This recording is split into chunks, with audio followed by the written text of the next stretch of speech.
Christine, it is good to see you again. And Brian, welcome to Fresh Fiction. Thank you so much for having us. Yes, we're excited to be here. Well, this is a new thing for us too. I mean, having a mother and son who are both authors, got some unique questions, I think, for you guys tonight. But let's start off with some easy ones, okay? Okay. So, can each of you tell us about yourselves and how did you first get into writing? Well, I started when I was a child. The minute I could put a sentence together, I always wanted to tell stories. I mean, they were in my head. And so the minute I told the stories when I was a child, and then the minute I could write, I would write them down. And then I would read them to my brothers and sisters and make them listen to really god-awful stories. So I always wrote, and it became such a habit that I wrote every single day. And I did from the time I was very little. And they were pretty awful, but I thought they were wonderful. It was actually interesting when she got published. They asked her like, "How many books do you have?" And she couldn't answer because she literally had like cases and cases and cases of books. And it was really funny. And they're like, "Well, can we get those?" And she's like, "No, you can't have any of those." And then for me, she started brainwashing me when I was a child, so I can't even tell you the number. No, I got into it later. I started really deciding I wanted to write after I fell in love with reading so many books and working with my mom so much. And so I was about 22 when I decided, wait a minute, I want to shift my entire life and I want to be part of this world. And I want to tell the next story. And I want to write something that I've never been able to read. And then that started my journey. I'm definitely no longer 22. And with my first and second book coming out, it definitely took a little while. But it's a beautiful journey. And what I love about it is it's so everybody's invited. Whether you're the reader or you're the writer or any other part of this aspect. It's to me it is very much like coming home. We laugh. We get to see each other every day, and I can't think of a better way to spend my life right now. The people you don't see right now is Sheila English, one of our best friends, and my son is actually in the corner. That's who I was giving some thumbs up to because he had to use the restroom and he didn't want to make any sound. He just turned 5. Oh, so. Yes. Yeah. Hey, we understand the priorities. Don't worry. But Brian, I would think, so I'm really curious about this too, because with Christine's long history of writing and Christine, I have read you for forever. I mean, going back to the first Carpathian book in 1999. And so where you've got such an extensive world that you've built, Brian, what is it like coming in and what is your process for world building when you are starting with something fresh? That's a great question. And I really like that one. First of all, I'm a huge fan of my mom. I know there's some that I've met some, mom and son, and they don't read, and that's okay. But I love my mom's worlds that she's built, and the novels that she's written are truly amazing. For me, my process is different, as I think it is for all writers. For me, I start out with certain ideas, and then what I do is I start to look inside and I say, like, what is something that I want to bring forth? One of the reasons why I became a writer was because there was a lot of internal dialogue inside of me that I had no place to put it. There's so many parts of this world where I kind of think, I wish they were different. I wish relationships were slightly better. I wish our communication was slightly better. I wish I could be a better parent and I understood how to be a better parent. And you start to have all these things, and when you sit down to write, you realize that those are pieces that you want to write about. So you start to create characters around those things. And then from there, everything just starts to build. With Harmony of Fire and Harmony of Lies, that world, it really kicked off that I wanted to write a world that I'd never read. And I want to capture magic that exists today. I think that when it comes to music, there's magic inside music, When I think when it comes to connections and people, there is magic inside connections and people. And don't even get me started about women. Pure magic. Pure magic. And I know now we're just talking about how kids are magical too, but he has his headphones on, so I won't get any bonus points for that one. Okay. And Christine, what about your challenge of keeping things fresh as you further expand on your existing worlds? You know, the characters to me become so real in my head, they're actual people. And if you think about it, the Carpathians are my longest running series. So if there's only 33 couples, that's not a lot in a world.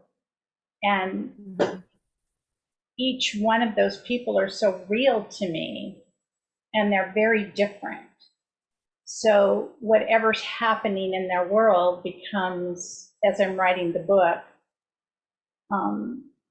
they're so vivid in my head, and what they're doing is really vivid. I do a tremendous amount of research because I mix reality with the paranormal to try to make it feel, anchor it in, in today's world, so that you can recognize things and places and go, oh yeah, that probably is true. And it is, for the most part, I try to put things in there.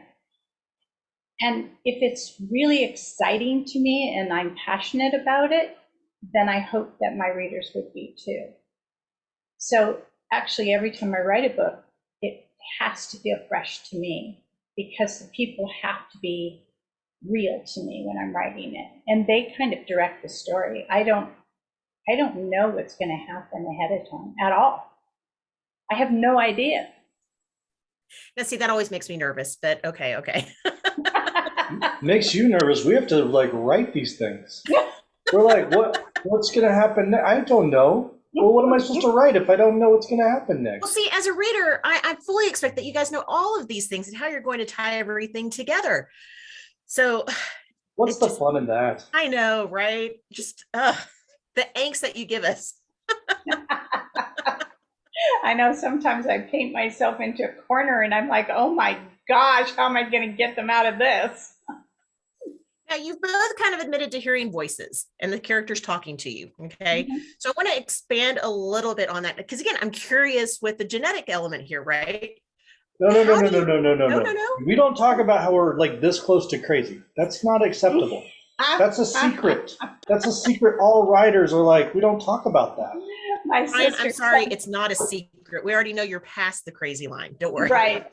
My sister sometimes, after reading one of my books, will come over and she'll be like, sometimes you really scare me, Christine.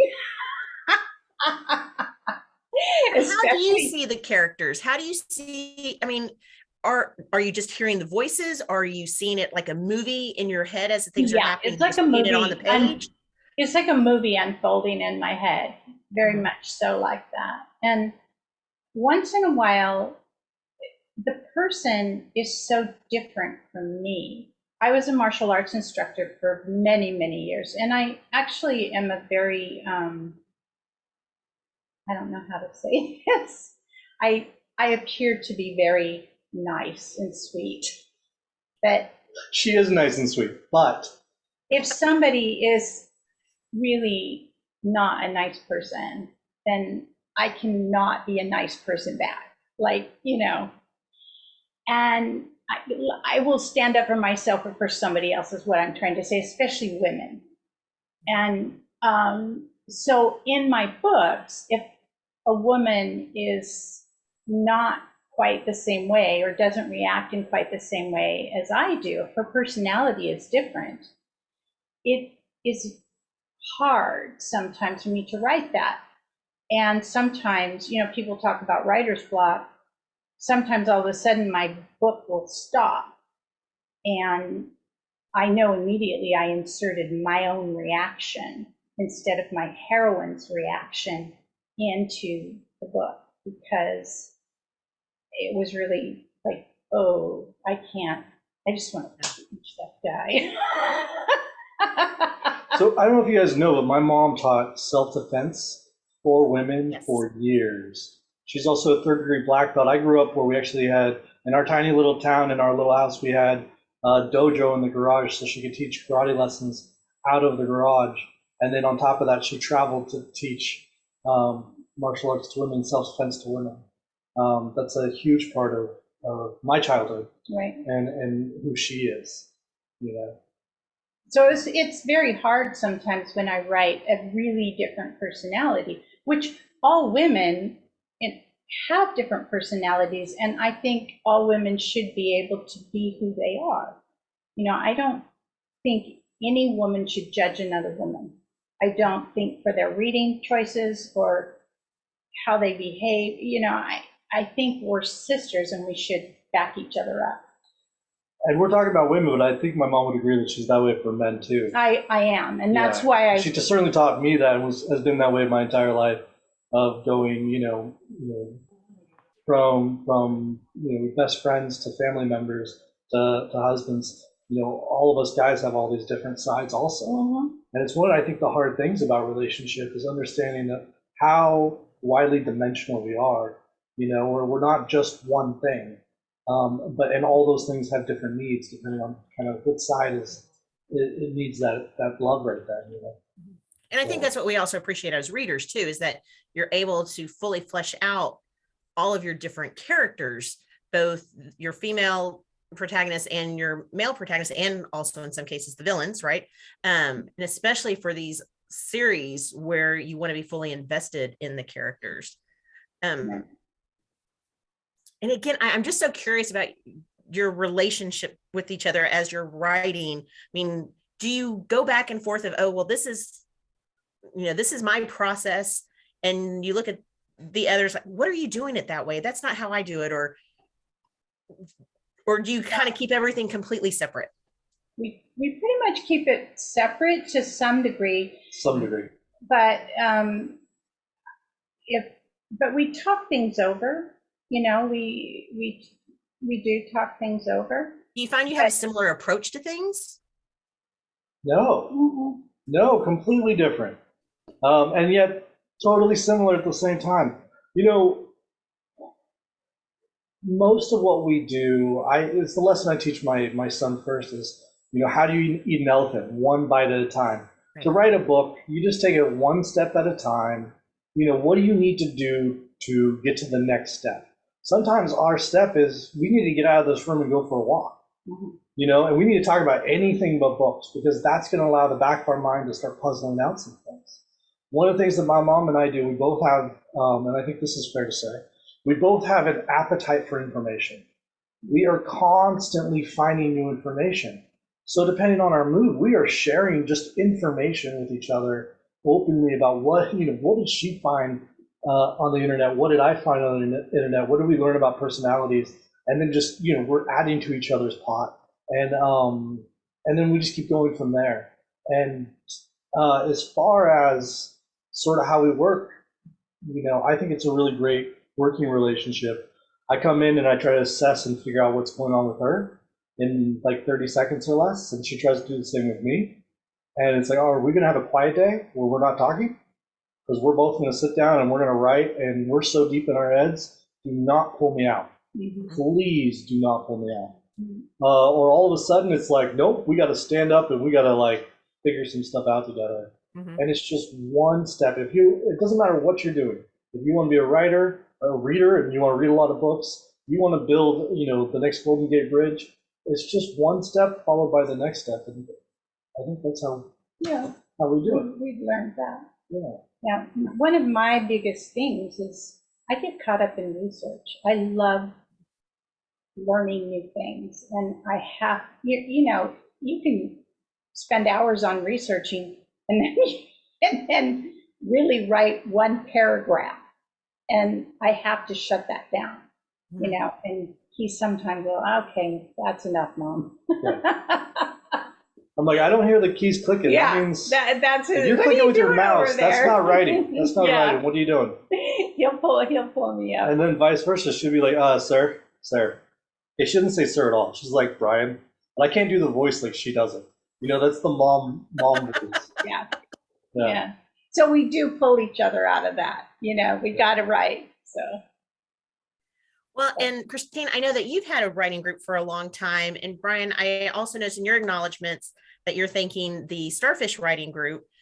And Brian, seeing everything that your mom has gone through and knowing some of the people in that, like with C.L. Wilson, for example, too, right, who's done extensive writing and world building and is just awesome. We all love Cheryl.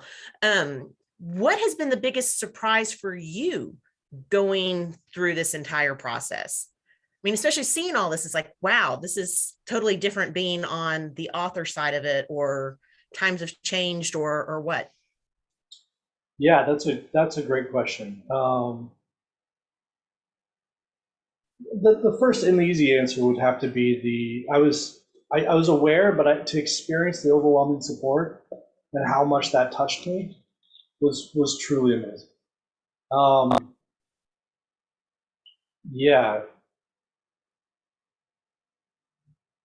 Just that support and yeah, yeah. the support. Sorry, there's like I'm debating whether I say something or not. It's like just be yourself. Just say. I would say the thing that bugs me the most is Space. I've been sheltered by my mom, living in this house and in this not living. I don't live in this house, but living under the umbrella of my mom and surrounded by these amazing writers for so many years. I love romance. I love the word romance, and if it is a romance at all, which means the plot is driven by the connection between two people, to me, that's a romance, period. And everything else is marketing and personal choice. Um, I would say the thing that was most shocking to me was I didn't truly understand the PR problem that romance has. In my opinion, romance has a PR problem. I think it's the greatest genre out of all books. I think it helps people. I think it's good for people. I think more men should read romance. I think everybody should read romance. And I think the reason why they don't is because there's a public relations problem. And that struck me this year, and it really kind of got the fire underneath me. And I'm really positive actually about it, because now that I know there's a problem, I'm like, well, let's find a way to solve that problem. And because I wish more of my friends, more of the people I knew read romance. I think it would be good for them, and I think it'd help. And you guys, like, you love it. You know what's in there. I know what's in there. It's To me, it is the greatest genre there is. And Fantastic. that's the great thing with fresh fiction is we do read all sorts of different kinds of books and genres and tropes, but there is a core theme that we all also love to read: romance. I know when I found them, I'm like, I found my tribe. This is what I read, and there's other people I can discuss this with. So it's always been awesome for that. But Brian, I mean, it's interesting that how you're, and I love everything that you say and completely agree with it. But I would think you also have some additional challenges, frankly, of being a male writer in romance. You are definitely a minority in that. I mean, we do have male members of Fresh Fiction who attend book club. And it's even a question to them. It's like, well, what additional challenges or things that are you encountering simply by being a man? Which seems kind of odd to ask in a way, because it is International Women's Day. However, Hey, I'm a big fan of International Women's Day, personally. I joke. kind of I'm unique in like, this setting, right? I joke that I'm like cowboy. I'm like, everything is better with a woman in it. That song. I truly believe that for myself. And as far as it's so interesting. I think one of the things is I'm a second generation author going into romance. There has not been a single surprise being a male author going into romance for this. I know it has for other people. Like, my fiance, she's like, so and so said this, and I'm like, yeah, but that's nothing. I chose this. I knew going into it. That stuff doesn't bug me at all. Actually, what I find interesting is I have an opportunity to do something um, that hasn't been done very often, and that gets me really excited. I believe everything I just said, where I think more people should read romance, and I think that I'm in a unique position if I can just really keep my head down and be, the best writer I can be. I might be able to help kind of expand and get more, hopefully next year there's more men writing. and more men reading, you know, and we can all work together as a team. Everybody can work together and help that PR problem. Yeah, I love that there's not a lot of guys in romance at the moment because I get to get a lot of attention, and you know, that's always fun for me. I don't know what else to say about it. It's not bad being a male romance writer. So. Well, with that, I do want to switch over so we can ask some of our fresh fiction fact questions. These are quick, off the cuff, supposed to be easy, but frankly, sometimes we end up stumping people, okay? So let's kick it off with, who was your first book boyfriend or girlfriend?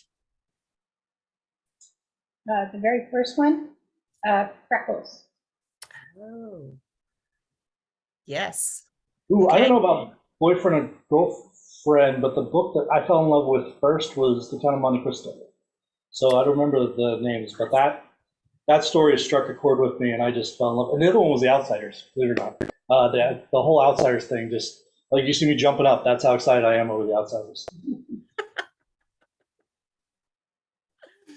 What is one luxury item or unnecessary product that you absolutely cannot live without? Luxury item. That would be probably my dog.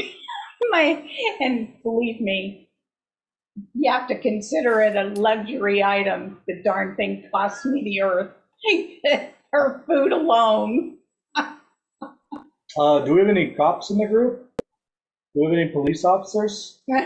Federal agents? My favorite item that I can't live without is my still. I really love my still. It's copper, it's beautiful. Yeah, I'm gonna leave that there. Okay. We can ask more in the non-recorded Q&A, don't worry. What is one thing that can instantly pull you out of a story when you're reading or watching a movie? Instantly, if the facts are wrong. You know, especially anything to do with martial arts, and they don't have it right, it just drives me crazy. So the number one thing by far, I label it bad writing, and I don't know that that's actually fair, because they do it a lot, but breaking character. If I see it in a movie or TV show, I just go, what's the point of watching the rest? Right. And I know that that's not fair because a lot of people like a lot of the movies and TV shows where I'm like, none of it makes sense anymore. The cop always has a gun. I don't know who, like the cop always has their gun. They just do. And to go into a scene where, oh, I don't have my gun. It's like, I know cops, I know a lot of them, and I know ex-cops, they always have their gun. And when a character breaks scene like that, I'm out. Mm-hmm. Who would you most want to be stuck on an elevator with and you cannot say each other? We wouldn't want to be stuck on it. Are you kidding? No way. She would sit there and go, Brian, fix this. Yeah, go ahead. I would. Who do you want to be stuck with? I would probably want to be stuck on an elevator with probably Jane and Friends. Mm-hmm. So I could just talk books with her. Yeah, for me, it'd probably be Aaron Sorkin. I've got a little heart for Aaron Sorkin. Those who don't know Aaron Sorkin, he's the one who wrote The West Wing, A Few Good Men, was it called The Social Network? Anyway, a bunch of other Studio stuff too. 54. Studio 60, yeah, on anyway, yeah, got a little crush on him. Yeah, but if you're stuck on an elevator, you can't do the walk and talk it with him. So it would almost defeat the purpose in a way. Oh, He's no. I would have 800 questions for him on how he writes, because he's brilliant. So, what is the most terrible movie that you legitimately enjoy? 8 heads in a double bed. That's pretty good. Oh my God, did I say that? You did. She made me watch that movie so many times, by the way. You're just lucky she didn't mention all the Steven Seagal movies that she No, the worst ones were those horrible ones. The Chuck Norris? No, it was even worse than that. I can't even tell you what they were. but they were all martial art movies. Yeah. Really bad ones. Really bad ones. Oh my God, I'm forgetting the name of it. Well, for me, it's a sci-fi movie that nobody should watch. But yeah, that's one of my favorite ones. Okay. What is the most unnecessary thing that you've ever bought online?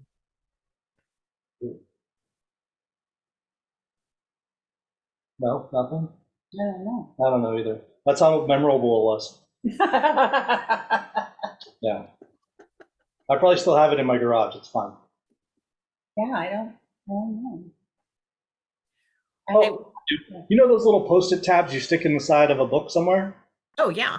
Yeah, I bought a bunch of those, never touched them. They're in a bag, and then what happened was when I moved, I thought I should really do that again. So I bought some more to do it, and then I've never used them, ever. They're just brand new. Oh, wow. No, I use those things all over the place. I will send them to you. They're great for book signings. So I can mark pages for where I want the author to sign on things. Oh, okay. Okay. I was like, they usually frown if I start putting stickers on their books. Well, yes. Yeah, I can see that. Yeah. Okay, with that question, I'm a little bit concerned as to the answer for this next one. What do you own a ridiculous amount of? Books. I would have to say books as well. I have so many books. Michelle's like, get these out of my bedroom. Like, that's my fiance. And, I literally have cases and cases and cases of books. I have so many books, it's insane.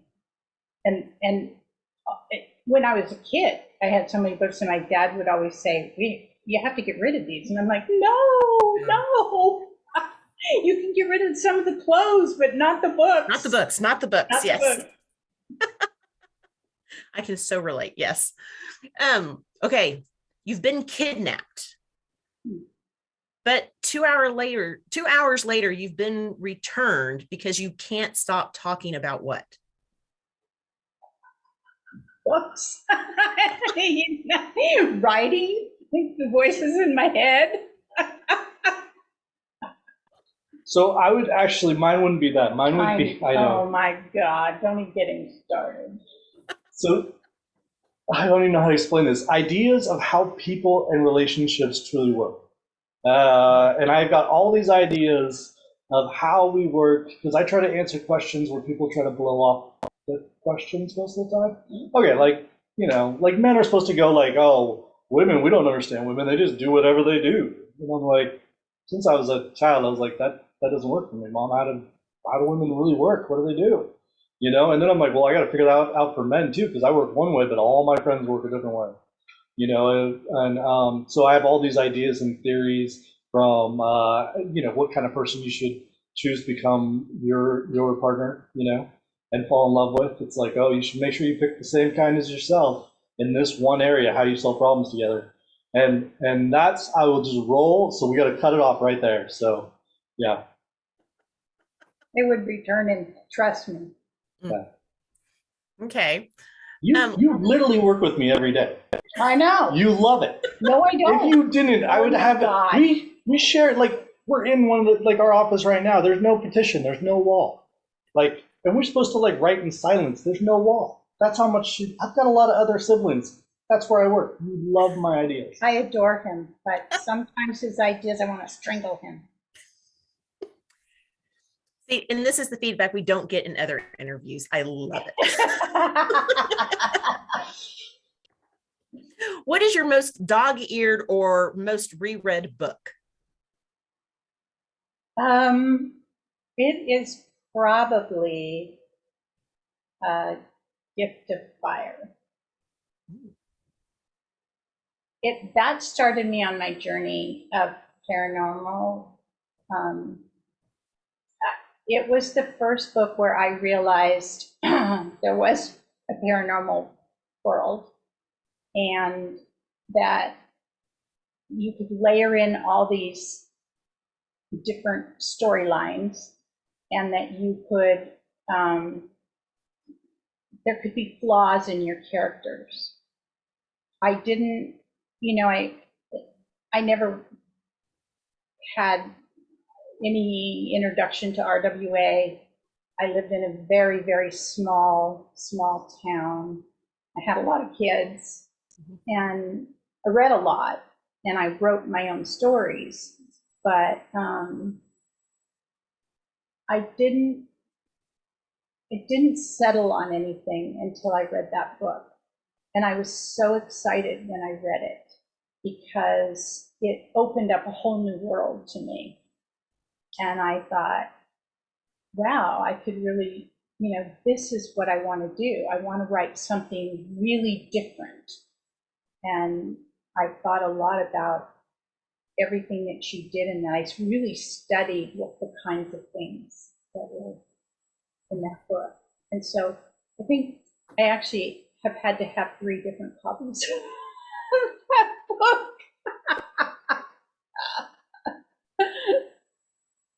Yeah. So it's funny. I think for me it depends on like what mood I'm in, on what book I kind of go back to. The one for my mom that affected me the most, that I've reread by far the most, was Dark Challenge. That book struck me at a certain time in my life when I was unfortunately heartbroken, and it really kind of came through for me there, and I will always be thankful. And it also means something to me because I understand, that's one of the things I understand the power of a romance novel can do, because it talks about things that, relationships and whatnot. Also, Naked in Death by J.D. Robb. I've listened to it countless times, and I've given it away countless times, and I keep seeing the order. In fact, I was going to say, you want to hand me the encore? I was going to be like, the book I'm reading right now, Encore in Death. And listening to it, because I do both. So there's those two, and then there's also R.A. Salvador's fantasy novel Driss. I'm trying to remember. I always start at the beginning. I think it's Homeworld or Hometown. He's a dark elf. It's a beautiful series. There's tons of them out there. The Forgotten Realm series, I believe it's called. And it's a fantasy novel. Man, it blew me away. So that whole world.